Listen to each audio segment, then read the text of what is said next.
Nabi ketika menyebutkan salat yang kita sebut tarawih itu tidak pernah menyebut dengan tarawih. Rasulullah tidak pernah menyebut dengan tarawih. Nanti sahabat yang mengistilahkan dengan tarawih. Ya. Rasul menyebutnya dengan qiyam Ramadan. Qiyam.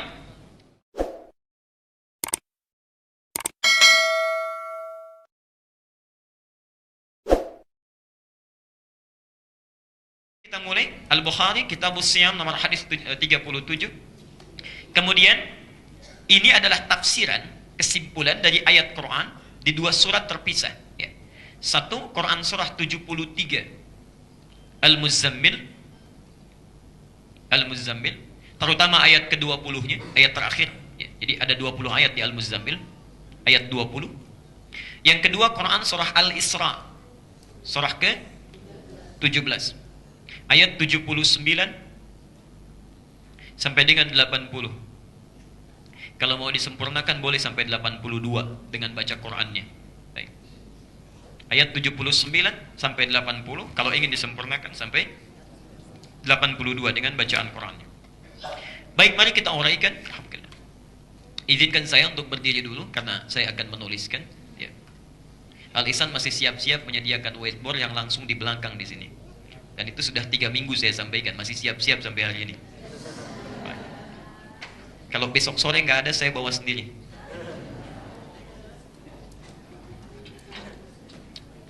Perhatikan sini. Bismillahirrahmanirrahim. Hadisnya sahih, kita hafal insyaallah.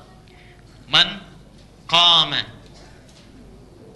Ramadhana imanan wahtisaban ghufira lahu ma taqaddama min dhanbi. Man qama Ramadhana. Saya mulai dari sini dulu ya. Satu, kemudian ini dua. Perhatikan kalimatnya sebentar. Man, siapapun orang Islam. Kalau ada man, saya sering sampaikan itu ismun mausulun. Ismun mausulun yadullu ala al-amiyah.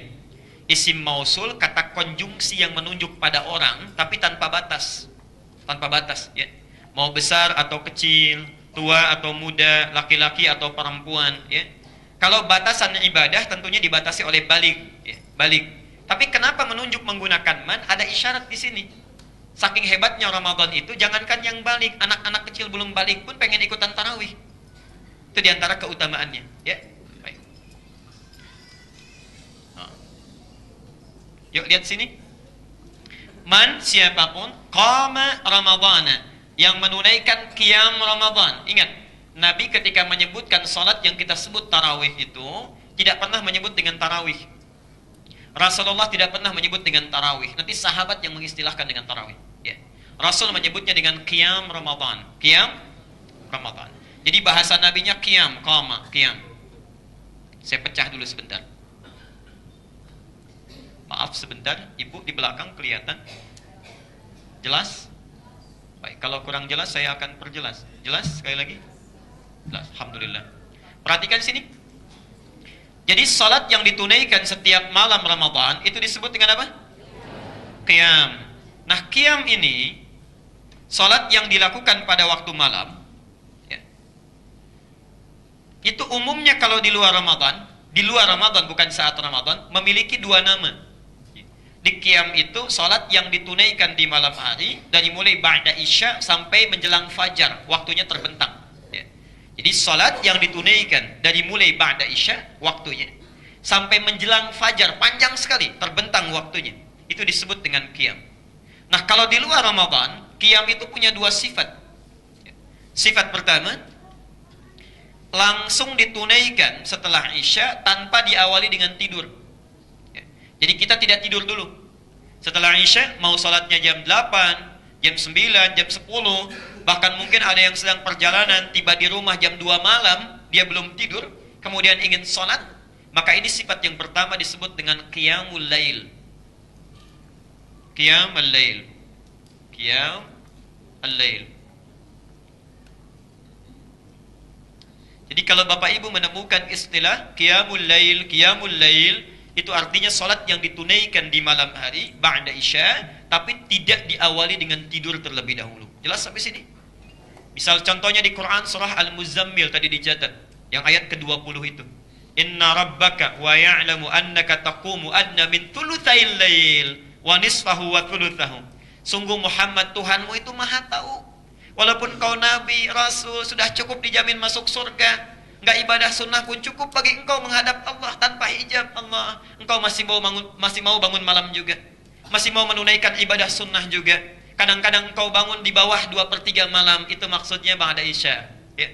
Kadang-kadang engkau bangun di pertengahan malam, kadang di ujung malam. Seorang nabi, rasul dijamin masuk surga bebas dari kesalahan, masih mau menunaikan ibadah sunnah kata Quran. Dan nanti kita akan lihat bagaimana sifat salatnya nabi itu. Masih mau bangun. Kita bukan nabi, bukan rasul, surga nggak ada jaminan, ya, hisab masih menegangkan, amalan masih berantakan. Masya Allah. Kadang-kadang jangankan yang sunnah, yang wajib saja sebelum Ramadan sering terlambat. Sering terlambat, makanya dilatih selama sebulan, jangan terlambat lagi. Walaupun cita-cita paling elit masuk surga dengan Nabi, tak tanggung tingkat tertinggi surga Firdaus. Antrinya di mana itu ya? Ya lihat. Jadi ini qiyamul lail. Yang kedua, kadang ada situasi kita datang ke rumah capek, luar biasa, sibuk dan sebagainya, perlu istirahat. Lalu malamnya bangun. Malamnya kita bangun, ingin menunaikan sholat. Kita bangun 1:30. Kita bangun jam 3, kita bangun 3:30. Boleh nggak kalau mau sholat? Boleh. Maka sholat yang dilakukan setelah kita tidur sejenak itu disebut dengan tahajud. Tahajud. Ya. Dalilnya Quran surah ke-17 Al-Isra ayat 79 sampai dengan 80-nya itu. Kalau disempurnakan sambil baca Quran berarti sampai ayat 82. Wa minal laili, dan di antara sementara malam, silahkan bebas pilih. Min di sana litab'id, menunjuk pada sebagian untuk memilih, ya.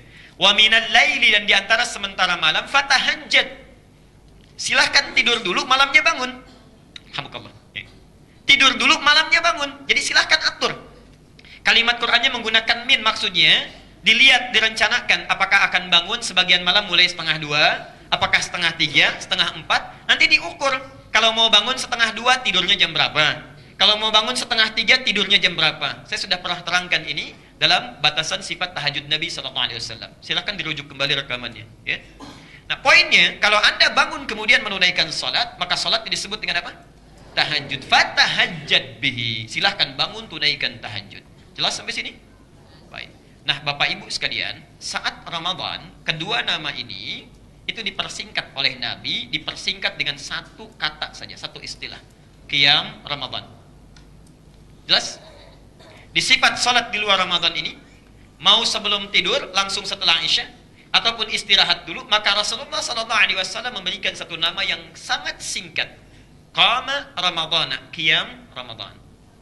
Perhatikan.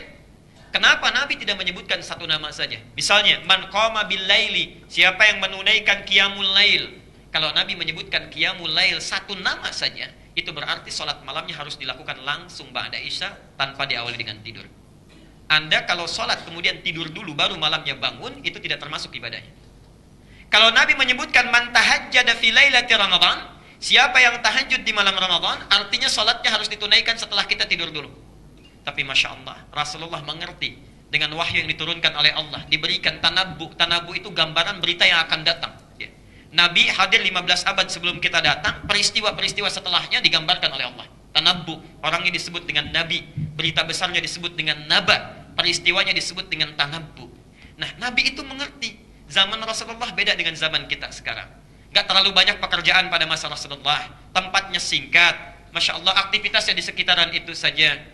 Karena itu Nabi melihat, ada yang bisa bangun malamnya, silahkan malam lakukan. Malam lakukan.